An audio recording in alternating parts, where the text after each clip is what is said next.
the office a few days ago. Thank you, Senator. Mrs. DeVOS, there is a growing fear, I think, in this country that we are moving toward what some would call an oligarchic form of society, where a small number of very, very wealthy billionaires control, to a significant degree, our economic and political life. Would you be so kind as to tell us how much money your family has contributed to the Republican Party over the years? Senator, first of all, thank you for that question. Again, was pleased to meet you in your office last week. I wish I could give you that number. I don't know. I have heard the number was $200 million. Does that sound in the ballpark? Collectively, between over my the years, entire yes. family, that's possible. Okay. My question is, and I don't mean to be rude, but do you think if you were not a multi-billionaire, if your family has not made hundreds of millions of dollars of contributions to the Republican Party, that you would be sitting here today? Senator, as a matter of fact, I do think that there would be that possibility. I've worked very hard on behalf of parents and children for the last almost 30 years to be a voice for parents and to voice for students and to empower parents to make decisions on behalf of their children, primarily low-income children. Thank you.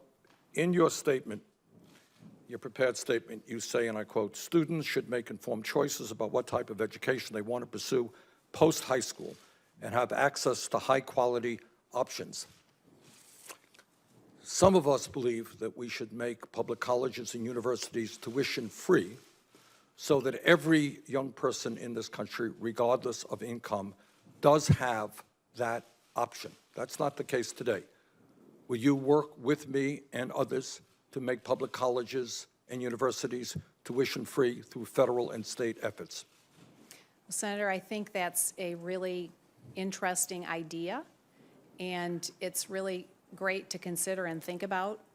But I think we also have to consider the fact that there's nothing in life that's truly free.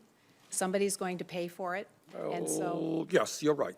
And You're right. so Somebody will pay for it, but that takes us to another issue. I think and that is, if I may, yeah.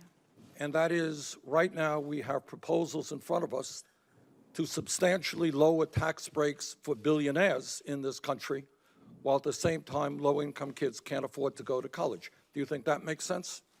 Senator, I think if your question is really around how can we help college and higher education be more affordable for young people as they anticipate. Actually, that wasn't my question.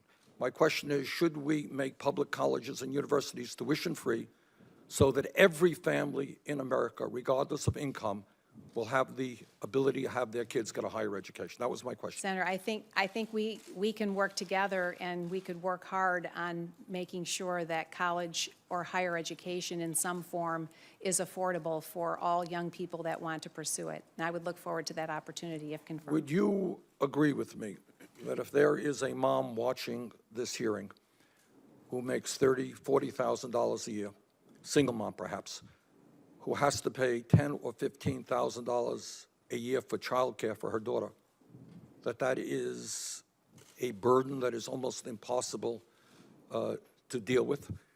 What are your proposals about making childcare universal for our working families? Do you have ideas on that? Do you agree with that idea? That certainly is a burden, and I can understand the challenge that family, that young mother would face in deciding how to best serve her child's needs. Again, I think if we're talking about the future of that child and their education, I would look forward to working with you.